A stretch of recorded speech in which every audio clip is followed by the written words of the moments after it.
welcome back to my channel. Thanks for joining me. I hope you've got yourself a nice cuppa. I've got some mint tea today, trying to be really healthy.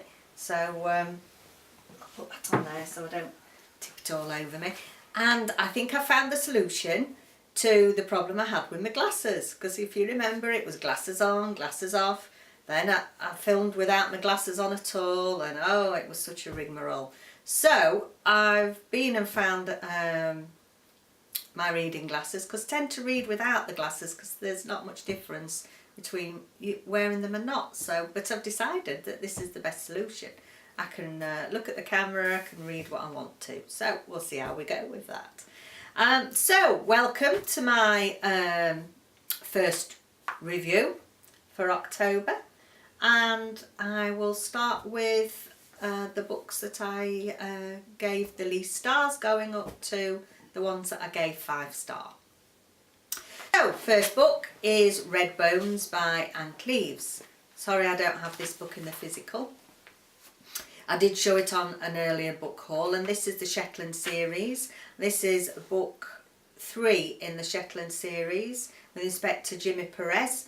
I've read book 1 and 2 already, and they were excellent, really enjoyed them, gave them both 4 stars.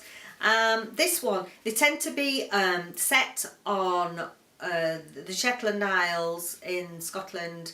You know, there's many small islands and the main island of Shetland that make up the Shetland Islands, so they tend to be based on different islands. This is Walsey, sorry if I've said that incorrect, off the main Shetland Isle. Now, grandmother has accidentally been murdered. Oh, there's been a murder, sorry, I can't help myself. Just something off a show here. So a grandmother's been accidentally shot, or has she? There is an archaeological dig going on the property of the deceased lady, and several sets of bones are found. So they send them off to be dated, and they find that one set of bones are more recent than they're expecting. I did not enjoy this book as much as the first and second in the series. The second one was White Nights, which I really enjoyed. The landscape, Anne Cleeves is very good at giving you great descriptors of the landscape of Scotland. There's some beautiful scenery up there. And she really, in the first 2 books, really drew me in to the islands where the books were based, and the scenery and the whole atmosphere. Very atmospheric up there.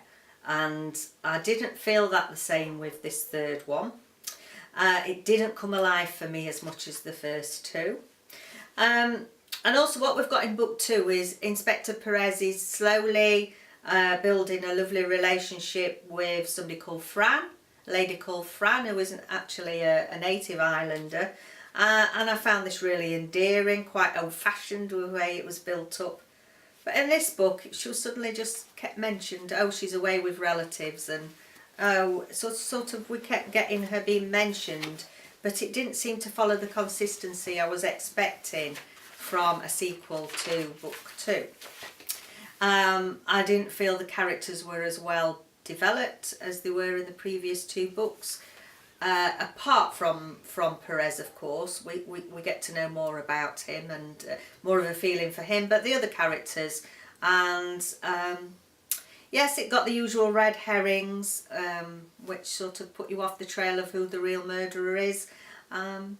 Yes, it ended with an unexpected conclusion. So Anne Cleeves always delivers a really good conclusion for me, and more often than not I haven't worked out who the killer is.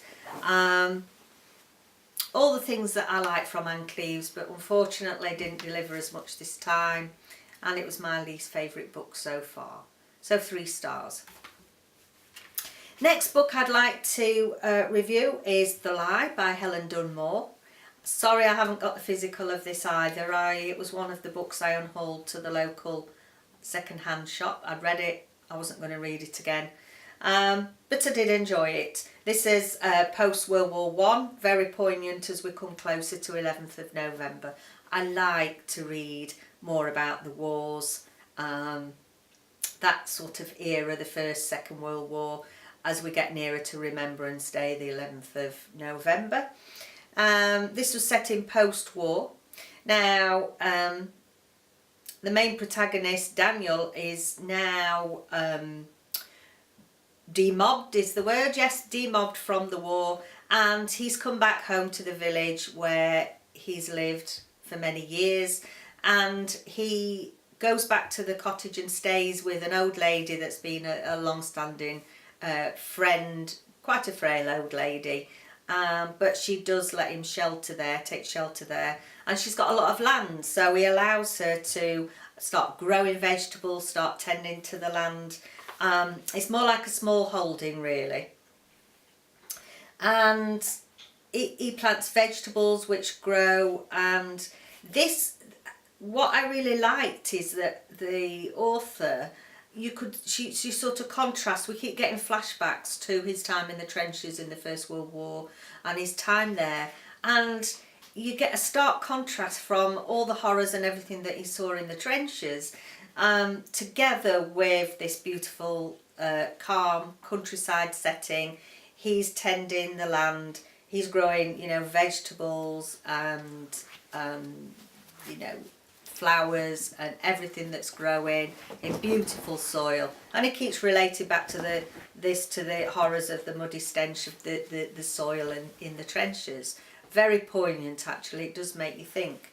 So he went to war with a close childhood friend, Frederick, and he keeps getting flashbacks. So as we're going along, we are in the current time, the present day, when he's in the village, and then this is intermingled with his backstory. So there's two backstories, really. There's the backstory of his childhood, growing up in this village with Frederick, and also there's backstory of him actually being in the trenches in the war. Very well written. You don't get lost, although we keep going back to two different backstories. We don't get lost, really. So well crafted in that way. Firstly, I think everyone who has not lived through World War I and II should read this book. I have read better ones about that period, but there's something really heart-rendering about this. The descriptions, the horror, the fear, the desperation of war. And although this is fiction, it just shows us what our older generations had to go through. Both my grandfathers were, I believe, certainly my grandfather Eric was in the First World War, so it's very poignant to me. So as we continue, Frederick's sister, Felicia, she becomes quite an important character in the part of the book where he's come back from the war, and he finds her again, and I think he had a bit of a childhood crush on her, really. So I think that what is apparent to me is that Daniel's suffering from what we would call today post-traumatic stress. He's got all the symptoms that we know about nowadays, keeps getting flashbacks to all the horror. It's stopping him from moving on with his life.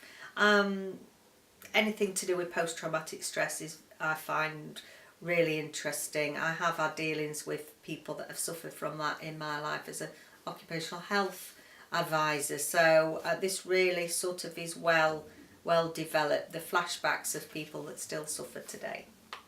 So it's not really plot driven, more of a reflection of life, especially what life can throw at you in difficult times.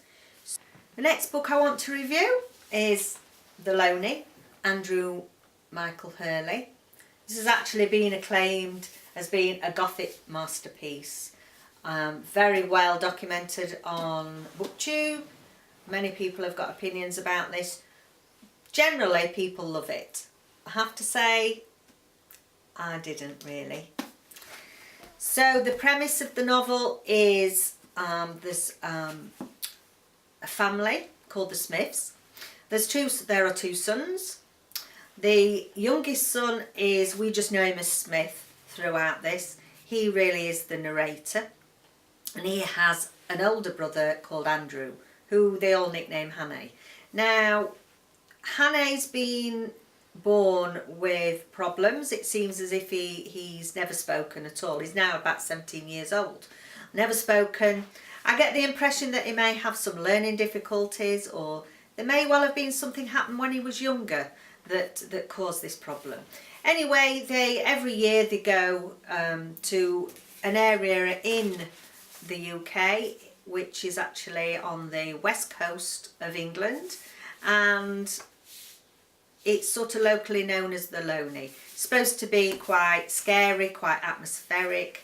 They go there every year with because the mother is a religious, very devout Catholic lady who believes that if they go to this shrine over where the Loney is every year and pray to God, that suddenly Andrew will be cured and he'll be able to talk and everything will be okay. There's quite a few, there are other people from the congregation that go along with them every year. I'm of the opinion actually that the mother cannot accept Hanny for who he is, that he has got problems, that he can't speak, and rather than getting to know him and be accepting of him, she seems to sort of drag him to this sabbatical every year, convinced that he's going to be cured, rather than actually loving him for who he is. The landscape is really well described, the atmosphere is really well described. I can really picture this in my mind's eye, the area where it's written. The house where they stay is a bit creepy. They find creepy things there, and I can understand why they think it's a little bit of a horror, but I don't like horror, and there was nothing in it really that scared me. So I actually was reading it till about halfway, 3/4 of the way through. I was really loving this. I was loving the story, the plot. I was loving all the characters within it. I was loving the relationship between the two boys, how Smith cared for Hanny, and also we seem to be getting a few twists and turns. There's some people that are involved in something which you think is a bit dodgy. There's something more to this than meets the eye, and so I'm thinking, yes, this plot's really developing well. We're getting these twists and turns. So just when I thought I knew where this story was heading, whew, we had a drastic change, and I smiled to myself because I feel like I landed in a totally different book, because suddenly there was a big change in both boys. There was a hint in throughout the book that the death of a priest who used to go on the sabbaticals, there was more to his death than meets the eye, and you think we're going to get more about that. There's a missing diary. We think we're going to get more information about that. So there seem to be many loose ends that I feel sort of subplots that never really went anywhere for me. I really felt it was leading up to something great, and then because of this great big change, I totally went off the book. I couldn't fully understand the ending. I don't know whether that's just me because there's so many people that's loved it, but I felt we were left with so many loose ends, things that I didn't really understand, and too many things that are questions that were left unanswered for me. So I think this book could have delivered so much more. 3/4 of it, I thought, yeah, we're heading for a 5-star read here. Sorry. Disappointing last quarter, last third. Poor ending. Left me disappointed. So sorry. I only gave it a 3.5.